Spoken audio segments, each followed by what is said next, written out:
নমস্কার। আজকে যে বিষয় নিয়ে আমরা আলোচনা করতে উপস্থিত হয়েছি তার প্রারম্ভে প্রজ্ঞানানন্দ মিশনকে আমি আমার আন্তরিক কৃতজ্ঞতা ও শ্রদ্ধা জ্ঞাপন করছি। আমার এই কৃতজ্ঞতা এবং শ্রদ্ধা দুটি কারণে। প্রথম কারণ, এই যে বিষয় মীমাংসা দর্শন, এবং এখানে বিষয়টি তোলা হয়েছে যে বৈদিক কর্মের চেয়ে জ্ঞান কি বেশি গুরুত্বপূর্ণ, অর্থাৎ জ্ঞান এবং কর্মের মধ্যে যে একটা দ্বন্দ্ব রয়েছে, এই দ্বন্দ্বের নিরসনটা কী করছে, সেখানে মীমাংসা দর্শনের সবচাইতে বেশি গুরুত্ব। দুর্ভাগ্য এটাই যে এই সময়, বর্তমান সময়ে, যেখানে আমরা প্রায় অধিকাংশ ক্ষেত্রেই অত্যন্ত সরলীকরণ নিয়ে রয়েছি, খুব সহজ বিষয় নিয়ে চর্চা করি, সেখানে এরকম একটা শাস্ত্রের কঠিন অনালোচিত, প্রায় অনালোচিত বিষয় তাকে তুলে আনা এবং সেটা বলবার সুযোগ করে দেওয়া, এটা যে একটা কত বড় প্রাপ্তি আমাদের কাছে। তার জন্যেই প্রজ্ঞানানন্দ মিশন অবশ্যই কৃতজ্ঞতা, আমাদের কৃতজ্ঞতা লাভ করো আমরা, তারা নিশ্চয়ই শ্রদ্ধার পাত্র। এই বিশেষ করে এইরকম একটা আলোচনা এবং একটা বিষয় তুলে আনা এবং আলোচনা, যেখানে মীমাংসা দর্শন নিয়ে আমরা কথা বলার এবং জানার কিছু সুযোগ পাচ্ছি। এই ধরনের আলোচনা করতে গেলে আমাদের অনেক কিছু আবার নিজেদেরকেও তৈরি হতে হয়, নিজেদেরকেও আমরা আসলে এই ধরনের আলোচনা করে নিজেরা সমৃদ্ধ হই। এই জন্য অবশ্যই তাদেরকে কেবলমাত্র ধন্যবাদ জানাবো না, এই মিশনকে আমরা কৃতজ্ঞতা জানাচ্ছি, শ্রদ্ধা জানাচ্ছি। আশা রাখি ভবিষ্যতেও তারা এরকমই বিষয় নিয়ে আমাদের আলোচনার শোনার সুযোগ করে দেবেন, যেটা প্রায় হারিয়ে যেতে বসেছে। যাই হোক, দেখুন, এই কর্ম এবং জ্ঞান নিয়ে একটা দ্বন্দ্ব আছে, একটা ভুল বোঝাবুঝি আছে।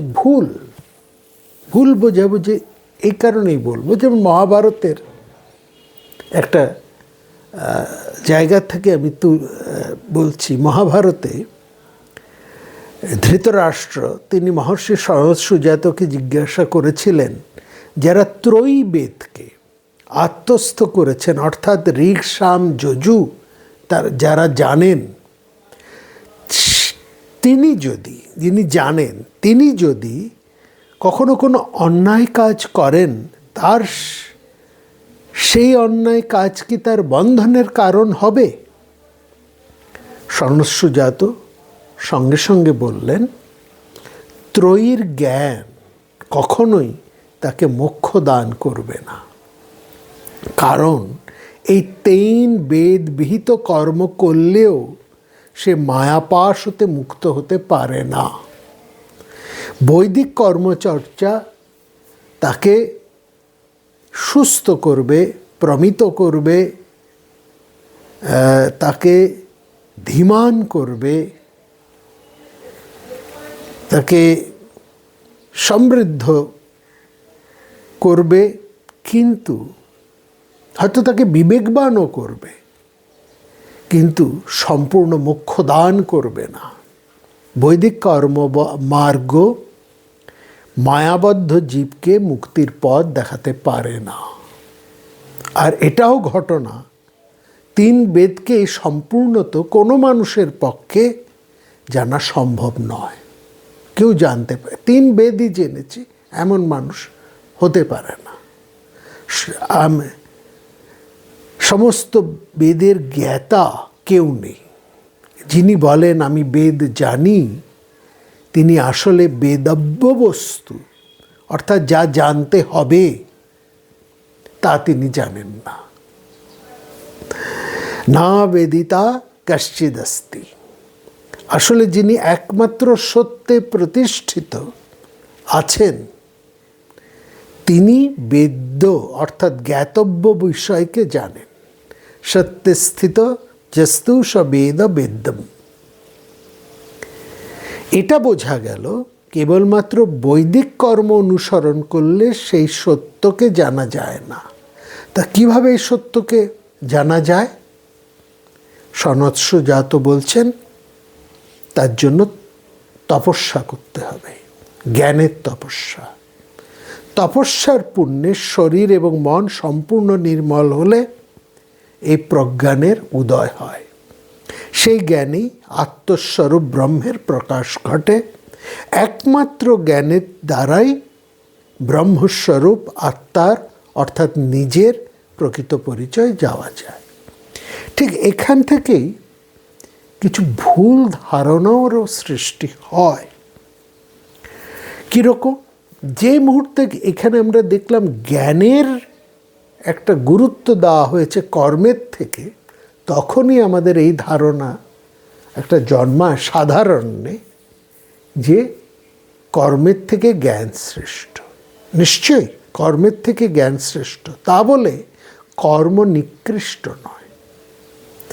এখানে কোন কর্মের কথা বলা হচ্ছে? কর্ম করতে হবে কর্মের তাৎপর্যকে জেনে, অর্থাৎ কি করছি, কেন করছি, কিভাবে করছি, কোন উদ্দেশ্যে করছি, এটা জানতে হবে। এবং সেই কর্মের করে কিভাবে আমি আমার অভীষ্ট লাভ করতে পারবো, এই কৌশলটাকেও জানতে হবে। এখানে অভীষ্ট শব্দের অর্থ কিন্তু শ্রেয় লাভ, কেবলমাত্র প্রেয় নয়, এটা বুঝতে হবে। এভাবেই যে কর্ম করেন তিনি মোক্ষ লাভ করেন। আর এখানে কর্মের গুরুত্ব সবচাইতে বেশি বেদের মধ্যে ব্রাহ্মণ্য অংশে এবং পরবর্তীকালে মীমাংসকেরা তা তুলে ধরেছে, যা আজকের আলোচ্য বিষয়। এখানে আজকের এই আলোচনাটা আমরা দুটো পর্বে করব, এটা আগের থেকে স্থির। আজকে কিছু কথা বলবো এবং আগামী পর্বে, আগামী দিন আমরা এর বাকি কথা বলবো, কারণ এই আলোচনাটা একটু দীর্ঘ আলোচনা হবে। সুতরাং একটা না অনেকক্ষণ বলে গেলে আমাদের ধৈর্যচ্যুতি ঘটতে পারে। সুতরাং আজকের আলোচনায় আমরা প্রথম অংশটা আলোচনা করছি। হ্যাঁ, যে কথা বলছিলাম, মানুষ কাজ ছাড়া তো থাকতে পারে না, মানুষকে কাজ করতেই হয়, জ্ঞানী লোকেরও কাজ করতে হয়। সুতরাং এই কাজ সেটা কিভাবে করব সেটা জানাই হচ্ছে জ্ঞান। জ্ঞান যুক্ত কর্ম। অজ্ঞানের মতন যান্ত্রিক উপায়ে কাজ করলে কোনো ফল আসে না, এটা সত্য। সেইটাই হচ্ছে মূল বক্তব্য। এখানে কর্মকে নিকৃষ্ট করা বলে দেখা হয়নি। কর্ম করতে হবে কর্মের তাৎপর্যকে বুঝে, এবং সেখানেই বেদের ব্রাহ্মণ অংশের মধ্যে এটাই বলা হয়েছে যে সমস্ত কর্ম, জীবনের সব কর্মকেই করতে হবে একটা যাজ্ঞিক দৃষ্টিতে, যোগ্য দৃষ্টিতে সমস্ত কাজকে করতে হবে। যাজ্ঞিক দৃষ্টিটা কি সেটা একটু বোঝা যাক। ঋগ্বেদে পুরুষ সূক্ত নামে একটা চমৎকার কবিতা আছে, আপনারা অনেকেই তা জানেন। সেখানে বলা হয়েছে বিশ্ব সৃষ্টির আগে একমাত্র স্রষ্টারই অস্তিত্ব ছিল, তিনি ছাড়া আর কিছুই ছিল না। স্রষ্টার ইচ্ছে হলো তিনি সৃষ্টি করবেন, বহু হবেন, তাই সৃষ্টিযজ্ঞে, লক্ষ্য করুন, তাই সৃষ্টিযজ্ঞে তিনি নিজেকে আহুতি দিলেন। এই যে আহুতি দেওয়া, নিজেকে আহুতি দেওয়া, এটাই হচ্ছে আত্মদান, এবং সেটাই হচ্ছে প্রথম বা আদি ধর্ম, প্রথম ধর্ম, আত্মত্যাগ, এবং এটাই হচ্ছে পরম ধর্ম, প্রথম বা প্রকৃষ্টতম ধর্ম। তাহলে প্রকৃষ্টতম ধর্ম হচ্ছে আত্মত্যাগ। আমাদের অনুষ্ঠিত যজ্ঞ সেই প্রথম সৃষ্ট যজ্ঞেরই অনুকরণ মাত্র, যা স্রষ্টা নিজে করেছেন। স্রষ্টা নিজে যে যজ্ঞ করেছেন সেই যজ্ঞকেই অনুকরণ করে পরবর্তীকালে সমস্ত যজ্ঞ কর্ম নির্মিত, এবং সেই সমস্ত যজ্ঞ কর্মের ভাবনাও সেখান থেকে এসছে। সুতরাং সমস্ত যজ্ঞের মূল ভাবনা হলো আত্মত্যাগ। এই আত্মত্যাগের দৃষ্টি দিয়েই যজ্ঞ শব্দের অর্থ হচ্ছে কর্ম, আত্মদানকারী কর্ম, পরহিতের কর্ম। অর্থাৎ এই সৃষ্টি প্রবাহ অক্ষুণ্ণ থাকে, সুস্থ থাকে, সুন্দর থাকে যদি আমরা স্রষ্টার মতো আত্মত্যাগে প্রস্তুত থাকি। কর্মধারা চালিয়ে যেতে হবে, শতধারার কর্মধারাকে চালিয়ে নিয়ে যেতে হবে, এবং কিভাবে চালিয়ে নিতে হবে? আত্মত্যাগের দৃষ্টিতে। আত্মবিসর্জন মানে সুইসাইড নয়, আগুনের মধ্যে ঝাঁপিয়ে পড়া নয়। অর্থাৎ মনের মধ্যে এই ভাবনা জাগিয়ে নিয়ে চলতে হবে যে প্রত্যেকটা কাজের মধ্যে দিয়ে আমি সবার হিতের উদ্দেশ্যে কাজটি করব, কেবলমাত্র নিজের স্বার্থের উদ্দেশ্যে নয়। এই আহুতি হচ্ছে আমাদের প্রতীক, আমাদের আত্মত্যাগের প্রতীক। ব্রাহ্মণ গ্রন্থে এই যজ্ঞের কথাই সবিস্তারে বলা হয়েছে। দুর্ভাগ্য এটাই যে বেদের যে ব্রাহ্মণ অংশ, তার ব্যাখ্যাকারী মানুষরা নেই, হারিয়ে গেছেন। অর্থাৎ এই কর্মের তাৎপর্যকে সঠিকভাবে ব্যাখ্যা করতে পারেন এমন মানুষেরা বিরলতম বা হারিয়েই গেছেন। ফলত সমস্ত কর্ম একটা যান্ত্রিক কর্মে পরিণত হয়েছে। মনে রাখবেন, যারা বলেন উপনিষদ জ্ঞানকাণ্ডের কথা বলছে, কর্মকাণ্ডের কথা বলে না, তারা উপনিষদকে বোঝেননি। উপনিষদের মধ্যেও এই প্রতীকী যজ্ঞের কথা সেখানে রয়েছে। এবং ব্রাহ্মণের মধ্যে, আমরা ব্রাহ্মণ অংশের মধ্যে আসি, সেখানে একথাও সবিস্তারে বলা আছে যে মানুষ জন্ম থেকে ঋণগ্রস্ত। 4টে ঋণে সে ঋণী: দেবঋণ, ঋষি ঋণ, পিতৃঋণ এবং মনুষ্য ঋণ। দেবঋণ মানে দেবতার পূজা, মানে ধূপ, ধুনো, ফুল, চন্দন, বেলপাতা, ঘি, এসব নয়, এসবের কথা বলা হয়। দেব কারা, দেবতা কারা, এটা বুঝতে হবে। সেখানে বলা হয়েছে যারা অন্ধকার থেকে আলোর দিকে চলেন, যাদের চলা অজ্ঞান থেকে জ্ঞানের দিকে, অন্ধকার থেকে আলোর দিকে, মন্দ থেকে ভালো এবং আরও ভালোর দিকে, তারাই দেবতা। তাদেরকে পূজা করো, তাদেরকে শ্রদ্ধা করো, তাদেরকে অনুব্রজন করো। এই অনুব্রজন, তাদের দেখানো পথে চলা, এটাই হচ্ছে দেব পূজা। ধূপ, ধুনা, চন্দন, বেলপাতা এসব দিয়ে নয়। দ্বিতীয়, এটাই হচ্ছে দেব ঋণ পরিশোধ। দ্বিতীয় ঋণ হচ্ছে ঋষি ঋণ। ঋষি কারা? জ্ঞানী পুরুষ। সমাজে, সংসারে যারা জ্ঞানী পুরুষ যারা জ্ঞান মানে কি?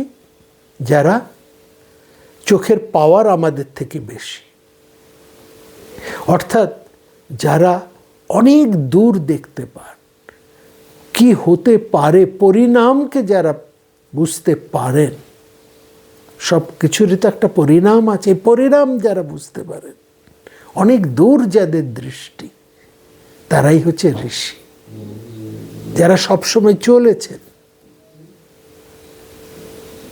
আলোর পানে, এবং যারা আগামীকে পরিষ্কার করে দেখতে পান, তারাই হচ্ছেন ঋষি, তারাই নির্মাতা। তাদের ঋণ আমরা কিভাবে শোধ করব? জ্ঞান চর্চা করে, পড়াশুনো করে। সুতরাং প্রথমে হচ্ছে যারা সজ্জন, তাদেরকে অনুব্রজন, তাদেরকে ফলো করা, তারাই আমাদের নেতা, তারাই আমাদেরকে টেনে নিয়ে যান। আর কিভাবে যাব? এই জ্ঞান চর্চার মাধ্যমে, ঋষি ঋণ পরিশোধের সঙ্গে। এই চারটে ঋণ কিন্তু চারটে ঋণের সাথেই সম্পৃক্ত, একটা আলাদা আলাদা নয়। লক্ষ্য করুন, দেবঋণ পরিশোধ করতে করতেই আমাদের ঋষি ঋণ পরিশোধ হবে, এবং ঋষি ঋণ পরিশোধ করলেই দেবঋণও পরিশোধ হবে। তারপরে আসছে পিতৃঋণ। পিতৃঋণ কারা? যারা আমাদের পূর্বজ, তাদের জন্যই আমরা এসব কিছুকে পেয়েছি। তাদেরকে স্মরণ করা, তাদের প্রতি আমাদের শ্রদ্ধা প্রকাশ। এটা কেবল শ্রাদ্ধ কর্ম নয়, কেবল পারলৌকিক কর্ম নয়। আমাদের সমস্ত আনন্দ অনুষ্ঠানে, সামাজিক বা ধর্মীয় যে কোনো অনুষ্ঠানের প্রারম্ভেই আমরা তাদেরকে স্মরণ করি। এই স্মরণ মনন, তাদের প্রতি আমাদের কৃতজ্ঞতা বোধ।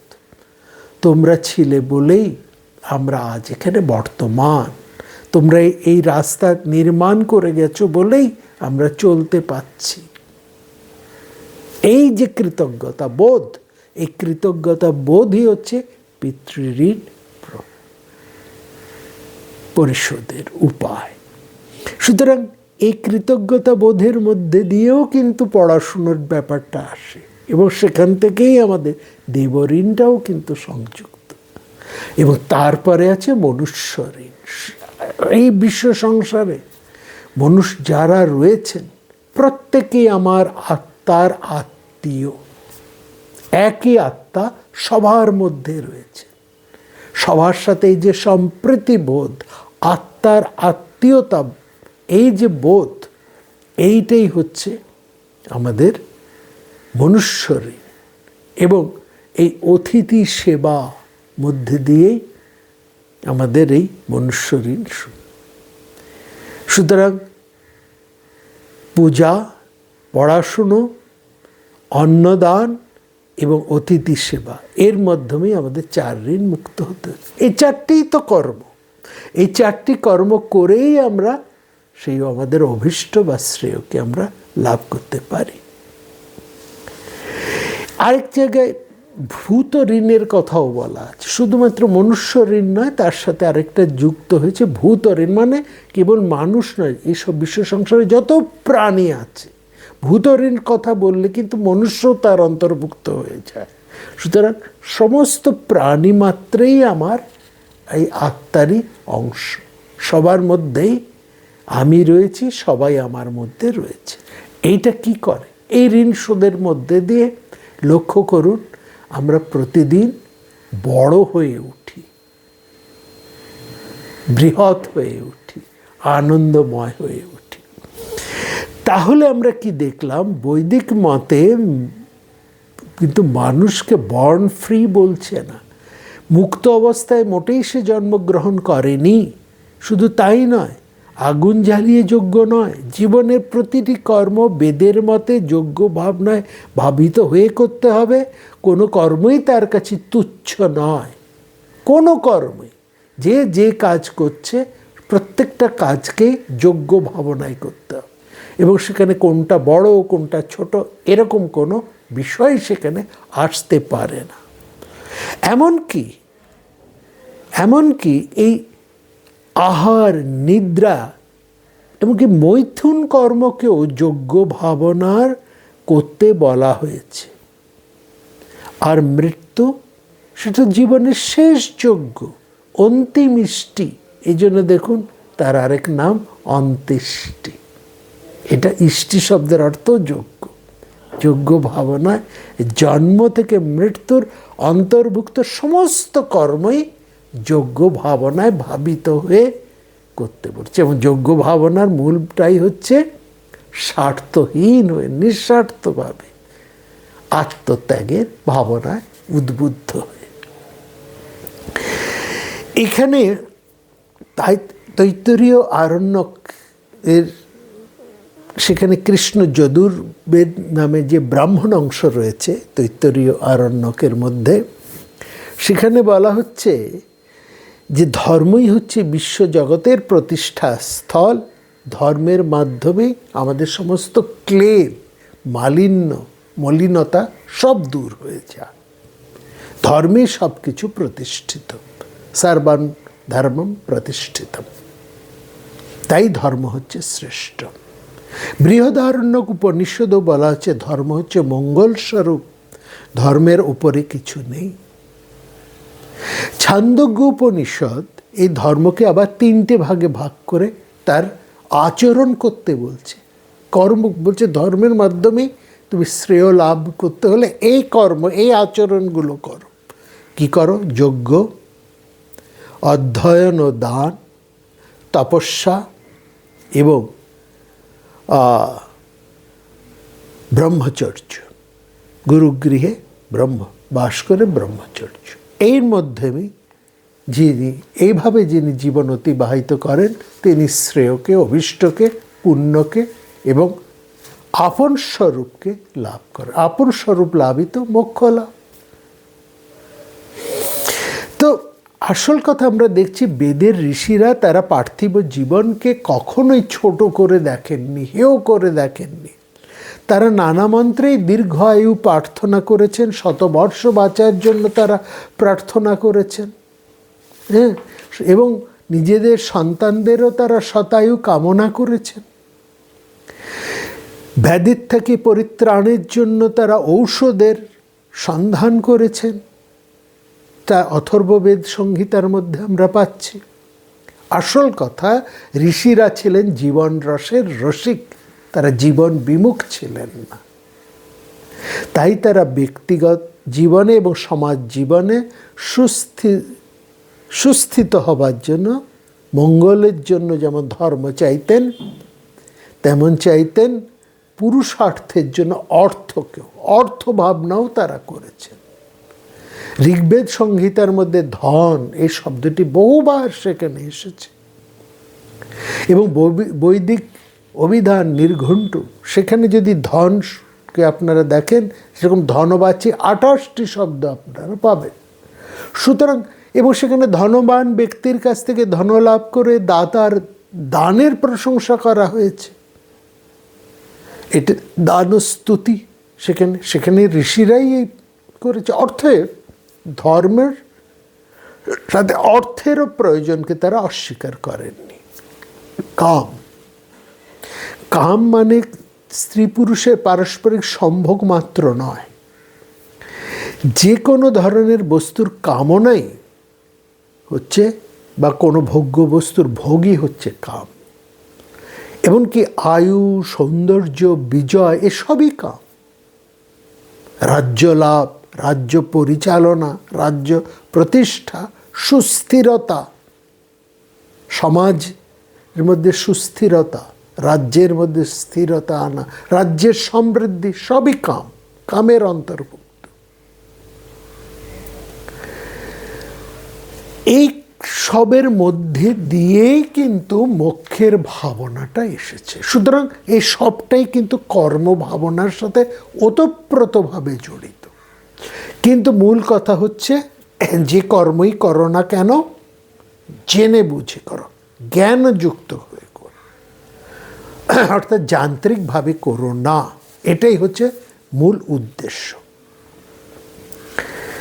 এবং এইখানে বলছে এই যে আমাদের জীবনে সমস্যা আছে, অমঙ্গল আছে, অশান্তি আছে, তার মূলটা হচ্ছে আমাদের ভ্রান্ত দৃষ্টি, আমাদের অজ্ঞানতা। এই ভ্রান্ত দৃষ্টি, এই অজ্ঞানতা, তার থেকে আমাদের অহংকার আসে, আমাদের মূঢ়তা আসে, আমাদেরকে রুক্ষ করে তোলে, আমাদের উন্মত্ত করে তোলে, একটা বিভ্রান্ত করে ফেলে। তাহলে এই বিভ্রান্তিকে বিসর্জন দিতে হলে সেই সত্যকে জানতে হবে, যে সত্য আমাদেরকে একটা সুস্থিতির দিকে, একটা মঙ্গলালোকের দিকে এবং আমাদের আত্মপরিচয়ের দিকে টেনে নিয়ে যায়।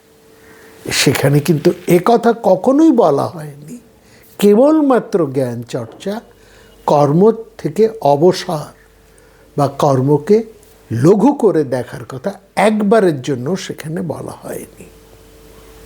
সুতরাং যে যজ্ঞর কথা ব্রাহ্মণ গ্রন্থে বলা হয়েছে, সেই যজ্ঞের তাৎপর্য, অর্থাৎ যজ্ঞ করব কেন, এই জ্ঞানটুকু সঠিকভাবে জেনে বুঝে তুমি যে কোনো কর্মই যদি করো, সেই কর্ম যতই তুচ্ছ কর্ম হোক না কেন, সে কর্মই তোমাকে মোক্ষ দান করবে। যে মানুষ এই সত্যকে জানতে পারে না, তাকেই বলা হচ্ছে কৃপণ, সেই করুণার পাত্র। কারণ এই প্রকৃত সত্যকে না জানলে, অর্থাৎ এই আনন্দ থেকে যে নিজেকে বঞ্চিত রাখে, সত্যকে জানলে সে আনন্দ লাভ করবে। এ সত্য থেকে যে নিজেকে বঞ্চিত রাখে, সে নিজেকে হনন করে, আত্মহনন করে। এই আত্মবঞ্চনাই হচ্ছে আত্মহনন, এবং সেখানেই মহতি বিনষ্টি। এই বেদপন্থী এইখানে তাহলে আমরা দেখছি বেদের মধ্যে, উপনিষদের মধ্যে আনন্দের সন্ধান করতে বলছে, আনন্দের আস্বাদ করতে বলছে। এই আনন্দ মানে ভূমানন্দ, এবং তার জন্য একটা ব্যাকুলতার দরকার, আত্যন্তিক আকুতির দরকার। তাহলেই সত্য দর্শন ঘটবে। এইখানে এর পথ থেকে আমরা দেখছি এই কর্মের মধ্যে চলতে গিয়ে, এই পথে চলতে গিয়ে নানান সংশয় সৃষ্টি হয়, নানান সংশয় সৃষ্টি হয়, নানান জিজ্ঞাসা আসে, এবং সেখান থেকে কিছু প্রতিপক্ষ সৃষ্টি হয়, একটা নতুন ধরনের ভাবনা আসে। হ্যাঁ, তারা তাদের নতুন ভাবনার উন্মাদনায় বেদের প্রামাণ্যকেও অস্বীকার করে বসে, এবং তাদেরও যথেষ্ট যুক্তি তারা সেখানে খাড়া করে। সেইখানেই দাঁড়িয়ে আছে মীমাংসা। মীমাংসা ঠিক সেখানে এসেই দাঁড়িয়ে আছে। মীমাংসা এখানে হচ্ছে সেই আমাদের যত দর্শন, ষড়দর্শন, তার মধ্যে একটি দর্শন হচ্ছে মীমাংসা। এবং এখানে মীমাংসা যে দর্শন, ছটি দর্শন, তারা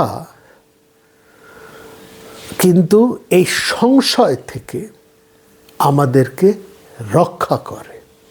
এবং মনে রাখবেন, এই মীমাংসা আর বাদবাকি ছটা দর্শনের মধ্যে মীমাংসা দর্শন সবচাইতে বেশি বেদভক্ত, অর্থাৎ বেদানুরাগী।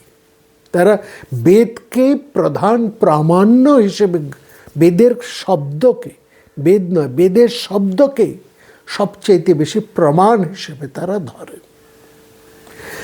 এরকম তাহলে সমাজ এগোচ্ছে, চলছে, নানা রকমের ভাবনা আসছে, এবং সেই ভাবনার মধ্যে আমরা দেখছি যে কিছু মানুষ এমন যুক্তি দাঁড় করাচ্ছে যেটাতে বেদবাদীরা একটু অস্বস্তিতে পড়ছে। তাদের অস্বস্তি কাটিয়ে স্বস্তি প্রকৃত সত্যকে প্রতিষ্ঠা করার জন্য, বেদকে রক্ষা করার জন্য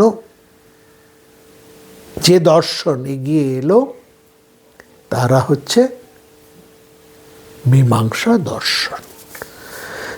তো এই মীমাংসা দর্শন মোটামুটি খ্রিস্টপূর্ব 14 শতাব্দী অথবা তারও আগে এই দর্শনের উৎপত্তি। এখন প্রাচীন মীমাংসা দর্শনের বেশি গ্রন্থ পাওয়া যায় না, একমাত্র জৈমিনীর গ্রন্থটি আমরা পাই। আচার্য জৈমিনীর মীমাংসা দর্শনের গ্রন্থটাই শুধু পাওয়া যায়। এবং এই মীমাংসা শব্দটাকে লক্ষ্য করুন। ইয়ান ধাতু থেকে মীমাংসা শব্দের উৎপত্তি। ইয়ান ধাতুর অর্থ হচ্ছে জ্ঞান, অবগত হওয়া, প্রশ্ন করা, তাৎপর্য জিজ্ঞাসা, অর্থাৎ তাৎপর্য বিচার। মীমাংসা দর্শন কি করে? বিচার করছে, তাৎপর্য বিচার করছে। জিজ্ঞাসা এবং জিজ্ঞাসা ঘটিত বিচার তাৎপর্য নিয়ে বেদ বাক্যের, বেদ শব্দের তাৎপর্যকে বিচার করছে। এই মীমাংসা দর্শনে সেখানে আমরা দেখছি বলছে বেদের নির্দেশ। মীমাংসা জৈমিনী তার সূত্র গ্রন্থের মীমাংসা কতগুলো সূত্র সেখানে রয়েছে, মোট 12টা। জৈমিনীর যে মীমাংসা দর্শন সেখানে 12টা অধ্যায় এবং অধ্যায়, বিভিন্ন অধ্যায় আবার কয়েকটা খণ্ডে বিভক্ত, এবং প্রত্যেকটা খণ্ডকে বলা হয় পাদ। কতগুলো পাদকে নিয়ে এক একটি খণ্ড, এভাবে মোট খণ্ডগুলোকে নিয়ে এক একটি অধ্যায়, এভাবে 12টি অধ্যায় সেখানে রয়েছে। তো সেই মীমাংসা দর্শনে সেখানে বলছে যে মানুষের কি করণীয়, মানুষের ধর্ম কি, ধর্ম অর্থে এখানে করণীয় কি, কি করবে, কি করা সে উচিত। এখানে পরিষ্কার বলছে যে বেদের নির্দেশ পালন করা। হ্যাঁ, বেদের নির্দেশকে সে পালন করবে। বেদ শব্দের মধ্যেই মানুষের অভীষ্টের উপায় সেখানে বলা হয়েছে। বেদই হচ্ছে জ্ঞাপক প্রমাণ। তস্মাৎ শাস্ত্রম প্রমাণম তে কার্যকার্যও ব্যবস্থিত। সুতরাং সেই প্রমাণ মেনেই তাকে মানুষকে চললে সে তার অভীষ্ট, তার মঙ্গল, তার শ্রেয়কে সে লাভ করতে পারে। এবং এইটাই হচ্ছে মানুষের ধর্ম। অর্থাৎ কোনো প্রয়োজনের উদ্দেশ্যে যে উপায়ের কথা বলা হয়েছে বেদে, সেটাই হচ্ছে ধর্ম। বিধায়নার্থ ধর্ম। এবং সেখানে বলছেন আরো পরিষ্কার করে, বলছে যে সমগ্র বেদের যে শব্দ আছে সে শব্দগুলোর তাৎপর্য কি, অন্তর তাৎপর্য কি, সেটাকে সহজ করে এবং স্পষ্ট করে বিচার করে, সহজ করে, স্পষ্ট করে এবং বিচার করে, প্রথমে বিচার করে, স্পষ্ট করে, সহজ করে যে আমাদের যে দর্শন আমাদের সামনে বেদকে উপস্থাপন করে, সেটাই হচ্ছে মীমাংসা দর্শন। এবং সেখানে যা কিছু সংশয়, যা কিছু প্রশ্ন, যা সঠিক উপায়ে বিচারের মাধ্যমে নিরাসিত হয়, সেটাই হচ্ছে মীমাংসা দর্শন। যেমন উদাহরণ দিচ্ছি, বেদে বলা হচ্ছে দশ পূর্ণমাসাভ্যম সর্গকাম যজেত। 10 পূর্ণমাস মানে হচ্ছে অমাবস্যার যাগ এবং পূর্ণিমার যাগ। অমাবস্যা, যিনি শ্রেয় চান, যিনি মঙ্গল চান, তিনি অমাবস্যা যাগ এবং পূর্ণিমা যাগ এই দুটি করবেন। সেখানে এই যা যা করতে বলা হয়েছে তা তিনি করবেন। এই অমাবস্যা যাগ এবং পূর্ণিমা যাগের মধ্যে কি আছে না, ভোজন সংক্রান্ত কথাবার্তা বলা হয়েছে। অর্থাৎ কি খাবে কি খাবে না, কেমনভাবে খাবে, কখন খাবে, কি খাবে না ইত্যাদি বলা হয়েছে। ভোজনের গুরুত্ব আছে। কিন্তু এখানেই একটা তাহলে আমাদের প্রশ্ন আসে, তাহলে কি ভোজনই ধর্ম? ভোজনটা ধর্ম? এখানে মীমাংসক এসে দাঁড়ালেন, না, ভোজন ধর্ম নয়। ভোজনের প্রয়োজনীয়তা আছে, খেতে হবে, বাঁচতে হলে খেতে হবে। আগেই বলেছি, বৈদিক ঋষিরা জীবন বিমুখ নয়, তারা খাবার কথা বলেছেন, স্বাদিষ্ট খাবার কথা বলেছেন, নানা ধরনের খাবারের কথাই তারা বলেছেন। কিন্তু ভোজনের ক্ষেত্রে একটা সংযমের কথাও তারা বলছেন। এই সংযম শব্দটাকে ভুলে গেলে চলবে না, এড়িয়ে গেলেও চলবে না। এখানে শুধুমাত্র ভোজন ক্ষুধা নিবৃত্তি এবং তৃপ্তির উপায় হলেও তা ধর্ম নয়, কারণ বেদ ভোজনকে গুরুত্ব দেয়নি।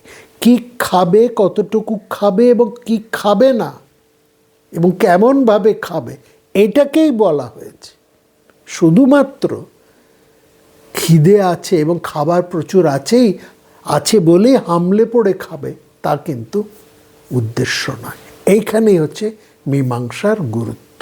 সে বেদের এই শব্দগুলোর তাৎপর্যকে চমৎকারভাবে তুলে ধরেছে।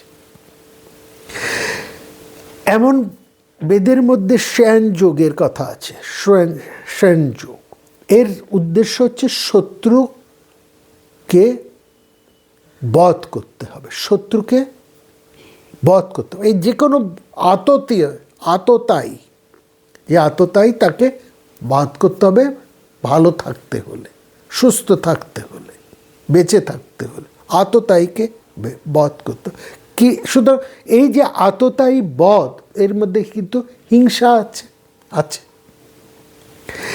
কিন্তু বেদের মধ্যে ওই সাঞ্জাগের কথাও যেমন বলা হয়েছে, তেমনি আরও পরিষ্কার করে বলা হয়েছে, না হিংসৎ সর্বভূতানি, সবাইকে প্রাণ মাত্রকেই হিংসা করবে না। হিংসা নিষিদ্ধ এবং সেটা অমঙ্গল বলেই নিষিদ্ধ করা হয়েছে।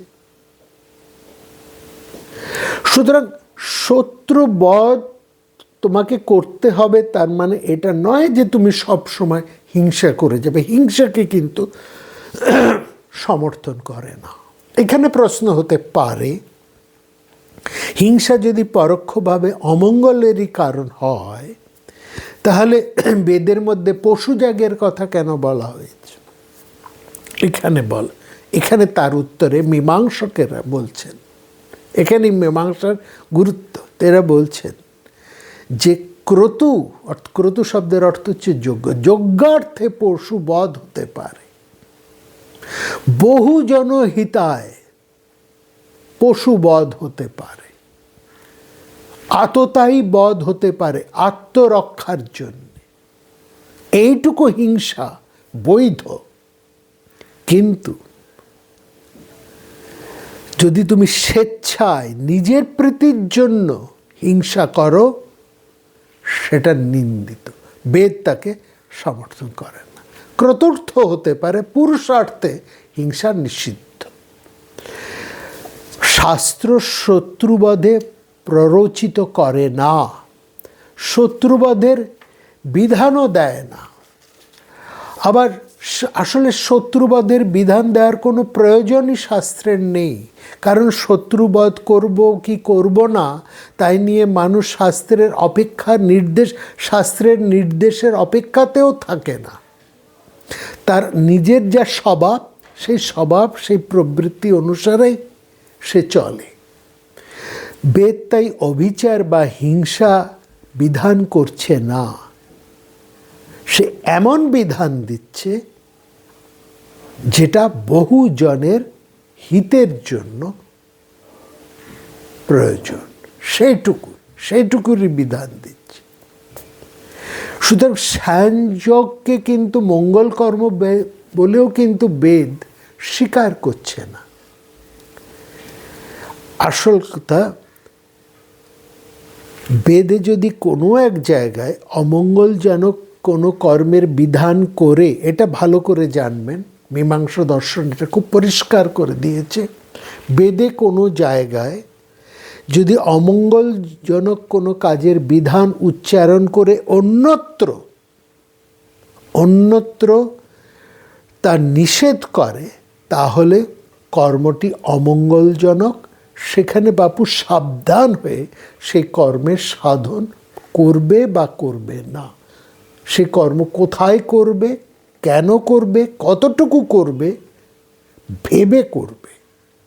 কারণ বেদ এই কর্মকে সমর্থন করেন। আততায়ীকে বধ করবে তা বলে মনুষ্য মাত্রই, প্রাণী মাত্রকেই হিংসা করবে না। একটা আত্মরক্ষা, আরেকটা হচ্ছে আত্মস্ফীতি, এই জায়গাটা বোঝা। একটা বহুজনের হিতের জন্য, আরেকটা শুধু আপন স্বার্থ হিতের জন্য, এই জায়গাটা পরিষ্কার করে বুঝতে হবে।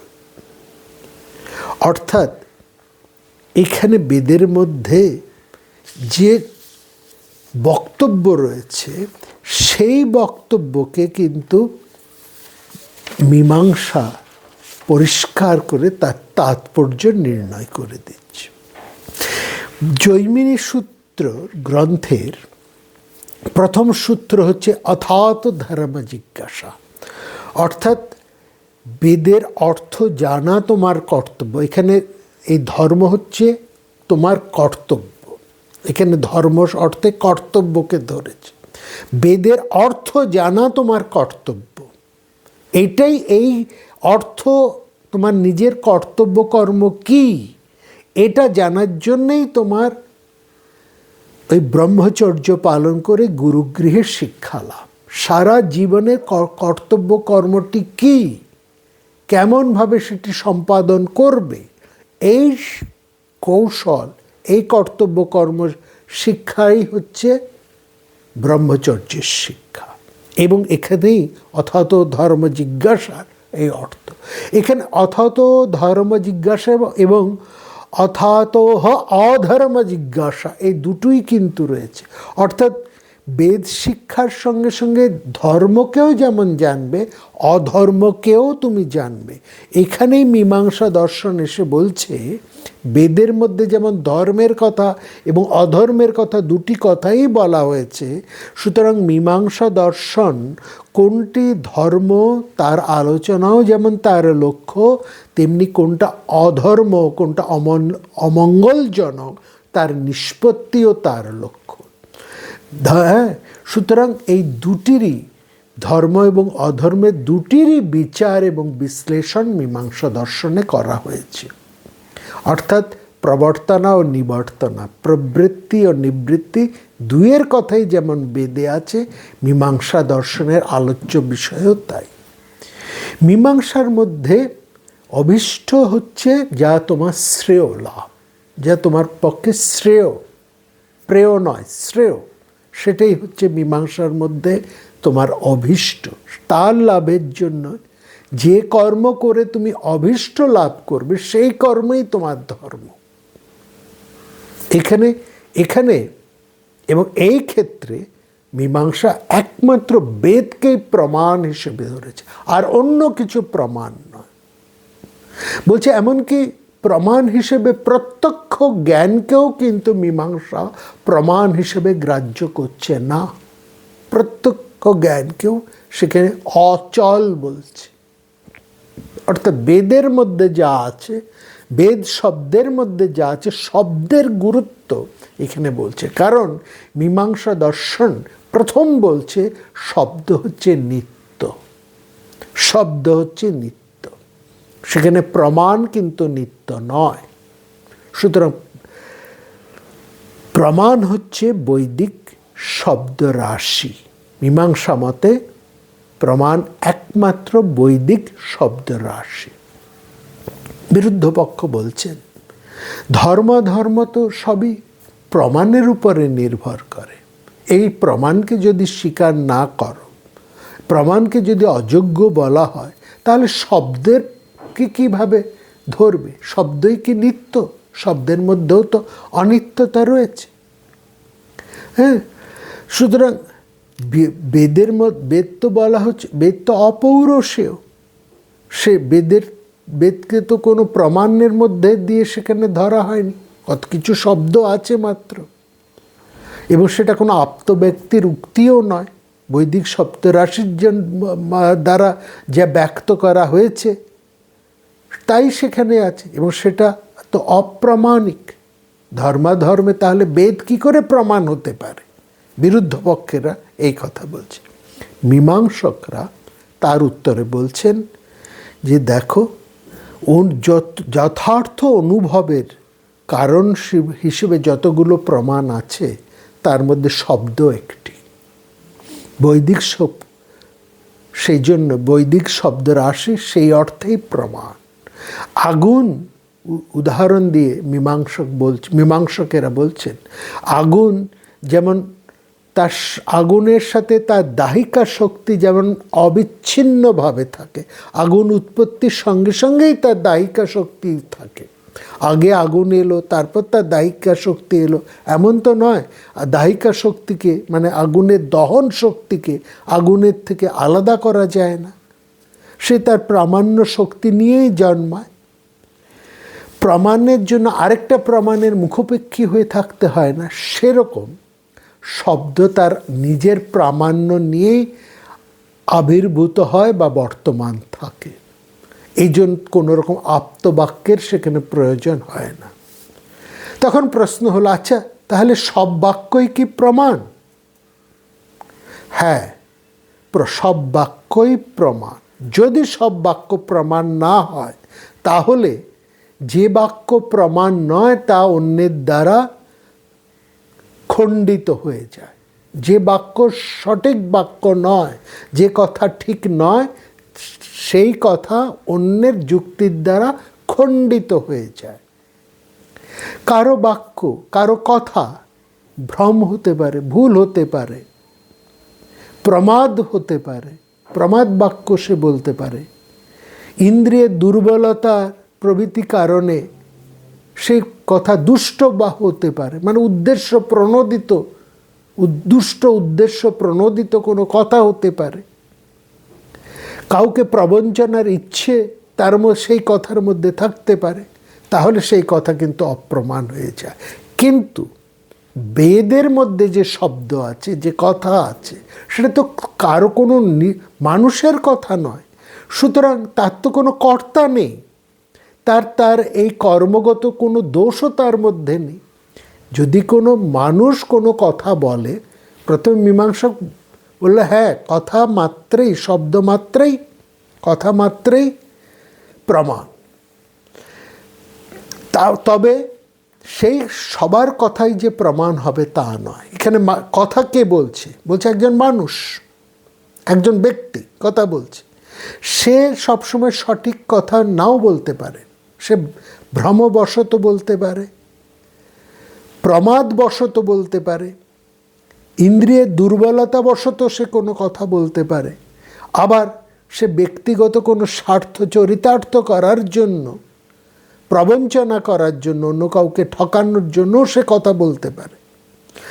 তাহলে এই কথার মধ্যে ব্যক্তিগত গুণগুলো রয়ে যাচ্ছে, ব্যক্তির গুণ ওর কথার মধ্যে জড়িয়ে তা প্রমাদ ভুল হচ্ছে, সেখানে কথা সঠিক নয়। কিন্তু বেদের মধ্যে যে কথা আছে, এ তো কোনো ব্যক্তির কথা নয়, বেদ তো অপৌরুষ, বেদের তো কোনো কর্তা নেই, সুতরাং কর্তৃগত কোনো দোষও তার মধ্যে নেই, সম্পূর্ণ নির্দোষ বলেই বেদ বাক্য প্রমাণ। এইভাবে মীমাংসক এসে বেদ বাক্যের প্রামাণ্যকে প্রতিষ্ঠা করছে। বলছে যে যা অপৌরুষেয় বাক্যময় শব্দ, সেটা তার আপন মহিমাতেই সমুজ্জ্বল, এবং তার মধ্যে সেই প্রামাণ্য শক্তি বর্তমান, কারণ সেটি কোনো ব্যক্তির কথা নয়। সুতরাং ব্যক্তির কোনো স্বার্থ বা ব্যক্তির কোনো দোষ তার মধ্যে আসবে না। আর কথার মধ্যে প্রমাণ সবসময় থাকবে, যেমন আগুনের মধ্যে তার দহন ক্ষমতা থাকে। বলছে বেদের দ্বারা প্রমাণিত ধর্ম অন্য কোনো প্রমাণের দ্বারা প্রমাণিত করা যায় না। এই অভিযোগও কিন্তু ঠিক নয়। দেখুন একটা উদাহরণ বলি, আমরা এই যে পাঁচটা ইন্দ্রিয়, তার মধ্যে রসকে আমরা অনুভব করি কোন দিয়ে? জিভ দিয়ে। রসকে অনুভব করি জিভের মধ্যে, রসের। হ্যাঁ, তাহলে রসের সংবেদন জিভ ছাড়া কিন্তু আর বাদবাকি চারটি ইন্দ্রিয় দিয়ে উপভোগ্য নয় বলে, চোখ দিয়ে রসের স্বাদ নেওয়া যায় না, নাক দিয়ে, কান দিয়ে, ত্বক দিয়ে রসের স্বাদ আমরা নিতে পারি না বলে তাকে তো অপ্রমাণ বলতে পারি না। রসকে তো অপ্রমাণ করতে পারি না, জীবের স্বাদকে তো অপ্রমাণ করতে পারি না। ঠিক আছে, এইখানে বলা হচ্ছে অজ্ঞাত বস্তুকে জানায় বলেই বেদের বেদত্ব বা বেদ প্রমাণ। বেদের যা বিষয় আছে তাকে আমরা অন্য কিছু দিয়ে প্রমাণ পাই না বলে বেদের কথাগুলো মিথ্যে হয়ে যায় না। স্মৃতি বিষয়ক জ্ঞান তো একটা পূর্বের অনুভূতি থেকে আসে, সুতরাং স্মৃতির প্রামাণ্যকে আমরা স্বীকার করতে পারি না। এমনকি বেদের মধ্যে কোথাও যে কোনো প্রমাণের দ্বারা কোনো বিষয়ের উল্লেখ যদি দ্বিতীয়বার থাকে, তাহলে আমরা তাকে প্রমাণ বলি না, আমরা বলি তাকে পুনরুক্তি। একই কথার পুনরুক্তি, কারণ বেদ একটি কথাকে একবারই বলেছে। এবার বিরুদ্ধ পক্ষ তারা ছটি এর বিরুদ্ধে বেদের যে শব্দের যে মহিমা, সর্বপ্রথম মীমাংসকরা এভাবে প্রতিষ্ঠা করলেন যে শব্দই হচ্ছে নিত্য, শব্দই হচ্ছে ব্রহ্ম, শব্দই যে ব্রহ্ম, এ কথা বলা হয়েছে কিন্তু মীমাংসায়। তার থেকে উপনিষদ নিয়ে এসেছে শব্দ ব্রহ্ম। আসব, এই যে শব্দ যে নিত্য, যেটা মীমাংসকেরা বলছেন, তারকে খণ্ডন করলেন তার বিরোধী পক্ষরা। তারা ছটি যুক্তি তুলে ধরলেন। প্রথম যুক্তিতে তারা বলছেন যে দেখো এই যে শব্দ, এই যে আমি চেয়ার, টেবিল, এই কলম, কাগজ, এই যা কিছু আমি বলছি, জল, ফুল, যা কিছু আমি বলি, এসবই আমি কিভাবে বলি? আমরা কিভাবে বলি? কণ্ঠের সাহায্যে, জীবের সাহায্যে আমরা বলি, উচ্চারণের দ্বারা সৃষ্টি করি। বিনা চেষ্টায় তো কোনো শব্দ উপস্থিত হয় না। তার যা শব্দ যদি নিত্য হতো, তাহলে কি তা উৎপন্ন করবার জন্য চেষ্টা করতে হতো? যা উৎপন্ন করার জন্য একটা প্রচেষ্টার দরকার, তা কী করে নিত্য হয়? এটা হচ্ছে বিরুদ্ধবাদী যারা মীমাংসকের বিরুদ্ধে দাঁড়িয়েছে তাদের বক্তব্য। দ্বিতীয় বিরুদ্ধ পয়েন্ট তারা তুললেন যে নিত্য হলে উচ্চারণের পরেও তো শব্দের অস্তিত্ব থাকতো, কিন্তু উচ্চারণ ফুল বলার সঙ্গে সঙ্গে, উচ্চারণের সঙ্গে সঙ্গে ফুলটা শেষ, আর তার অস্তিত্ব আমরা দেখি না। একবার উচ্চারণ, একবার শুনলাম, কিন্তু সেটা তো আর শোনা গেল না, তার অস্তিত্ব তার উপলব্ধি করা যাচ্ছে না। যদি নিত্য হয়, উচ্চারণের পরও তো তার অস্তিত্ব থাকবে, সেটা তো ধরা পড়ছে না। তাহলে শব্দ কি করে তোমরা নিত্য বলছো? শব্দ অনিত্য। তৃতীয় বিরোধী বাক্য তারা বললেন যে তোমরা বলো, আমরা বলি শব্দ করো, যা করা হয় বা যা করতে হয়, যা প্রচেষ্টার দ্বারা নির্মাণ করা হয়, তাহা তো মানে যা ক্রিয়ার দ্বারা নিষ্পাদ্য, তা তো নিত্য নয়, তা তো অনিত্য। তাহলে কী করে তো তোমরা বলছো শব্দ নিত্য? চতুর্থ বিরোধ বাক্য তারা তুললেন, ফোর্থ তারা বিরোধ পয়েন্ট তুললেন যে একই বর্ণ বিভিন্ন মানুষ আলাদা আলাদাভাবে উচ্চারণ করে কেন? অনিত্য বলেই তার পৃথক পৃথক উৎপত্তি এবং বিনাশ ঘটে থাকে, সেই জন্য আলাদা আলাদা উচ্চারণের প্রয়োজন পড়ে। পঞ্চম পয়েন্ট তারা তুলে ধরলেন বিরোধী পক্ষেরা যে সন্ধি যখন করো, তখন দেখা যায় একটা বর্ণ অন্য বর্ণে পরিণত হয়েছে। যেমন যদি অপি, একে সন্ধি করলে আমরা পাই যদ্যপি। এখানে যা ইকার সন্ধিতে চলে গিয়ে অন্তস্থ জ ফলা এসে গেছে। যা চলে যায়, যা বিকৃত হয়ে যায়, তাকে কি নিত্য বলা যায়? যদি একটা আলাদা শব্দ, অপি একটা আলাদা শব্দ, যেই মুহূর্তে সন্ধি করলে ইকার লোপ হয়ে এখানে জফলা চলে গেল, যদ্যপি হয়ে গেল। তাহলে এই যে বিকার ঘটল, যা চলে গেল, যার পরিবর্তন ঘটল, বর্ণ এবং বর্ণাত্মক শব্দ তো বর্ণ এবং বর্ণাত্মক, তাহলে তা কী করে নিত্য হয়? তা তো অনিত্য। 6 নম্বর বিরোধ তারা তুলে ধরলেন, যে বস্তু নিত্য হয় তার তো কোনো হ্রাস বৃদ্ধি ঘটে না, সবসময় তার স্বরূপ একই রকম থাকে। শব্দের ক্ষেত্রে তো এরকম দেখা না। এক শব্দ অনেকে মিলে উচ্চারণ করলে শব্দের আয়তন বৃদ্ধি পায়, কিছু লোক উচ্চারণ না করলে সেই শব্দের আয়তন কমে যায়। অনেকে মিলে একটা কথাকে বললে, একটা শব্দ অনেকে মিলে উচ্চারণ করলে সেটার আয়তন বেড়ে যায়। আবার অনেকে দাঁড়িয়ে আছেন, তার মধ্যে অল্প কয়েকজন সেই শব্দটাকে উচ্চারণ করছে, তাহলে তার আয়তন কমে যায়। তাহলে যে শব্দের হ্রাস এবং বৃদ্ধি ঘটে তাকে তো কখনো নিত্য বলা যায় না। আমরা আগামী পর্বে শুনব মীমাংসকরা এর কি উত্তর দিচ্ছেন। তারা শব্দ যে নিত্য, কিভাবে তারা সেটাকে প্রমাণ করছেন, এটা শুনব আমরা আগামী পর্ব। To make a sum up, আমরা এখানে দেখছি মীমাংসকরা তারা গুরুত্ব দিচ্ছেন জ্ঞানের উপর তো বটেই, সে সঙ্গে কর্মের উপরেও। কর্মকে তারা অস্বীকার করছেন। এবং কোন কর্ম? বেদ বিহিত কর্ম, এর উপরে বলছে বেদ, এবং সেই কোনটা করা উচিত কোনটা করা উচিত নয়, এবং কোনো সংশয় যদি উপস্থিত হয় তাহলে তারা প্রমাণ হিসেবে নিচ্ছেন বেদের শব্দ রাশিকে। বেদের শব্দ রাশিকেই তারা প্রমাণ হিসেবে ধরছে। এবং আমরা বলেছি 6টা দর্শনের মধ্যে মীমাংসা দর্শন সবচাইতে বেশি বেদানুরাগী। তারা বেদকেই সবচাইতে বেশি গুরুত্ব দেন, বেদের শব্দকে। তাদের মতে শব্দ হচ্ছে নিত্য, শব্দই যে ব্রহ্ম, শব্দই যে নিত্য, একথা মীমাংসকেরা বলেছে।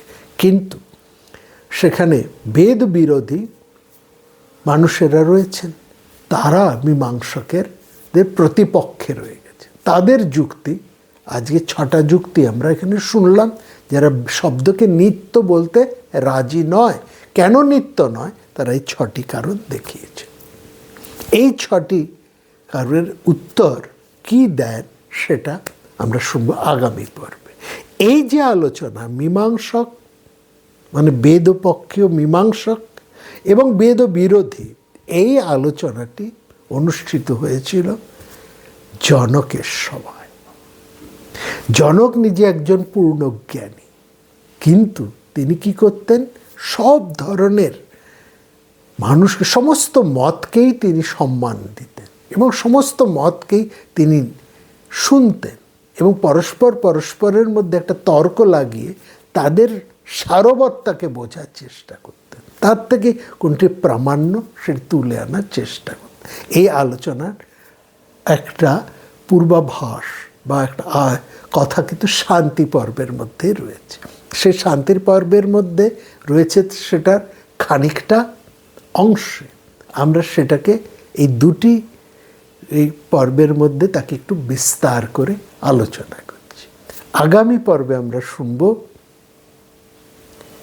যারা মীমাংসকে, যারা শব্দকে নিত্য বলতে রাজি নন, তাদের যে যুক্তি, এই যুক্তিকে মীমাংসকরা কিভাবে খণ্ডন করছে। এবং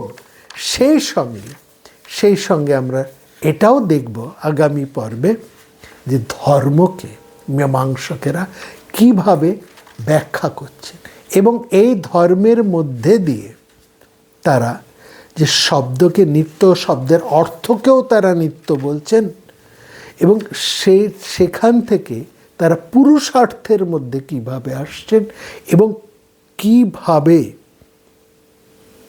কোন কর্মসাধনের মধ্যে দিয়ে তারা সেই মোক্ষ ভাবনার মধ্যে পৌঁছচ্ছেন, বা মীমাংসা দর্শনের মধ্যে মোক্ষ বলতে কি বোঝায়, কি বোঝানো হয়েছে, সেই মুক্তির উপায়ই বা কী, সেটিও আমরা আগামী পর্বে শুনব। সবাই খুব ভালো থাকবেন, দেখা হবে আগামী পর্বে।